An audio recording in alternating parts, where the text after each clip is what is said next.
Τι έκανες? Εγώ δημοσιογράφος είμαι εδώ. Δημοσιογράφης. Δεν έχεις καμιά καλύτερη δουλειά. Ψάχνω, άμα βρει. Είσαι υποχρεωμένος κακομοίρη να κάνεις να λες ψέματα ό,τι σου λένε. Να κάνεις το μαλάκα. Από σεβασμό στον εαυτό σου να έπιες να σκουπίσεις τους δρόμους. Καλύτερα θα σου ανεξάρτητος. Δεν το κάνεις στη δημοσιογραφία.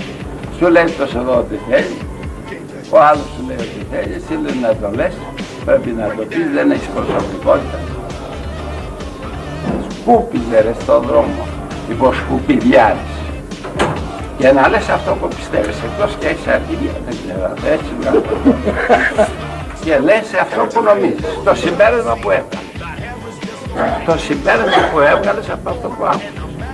Αλλά μετά θα σε διώξει η εφημερίδα και θα σου πει, εγώ θέλω να πεις αυτό που θέλω να πεις. Γιατί είναι και αυτή που και αφιλότιμη. Το καταλάβατε?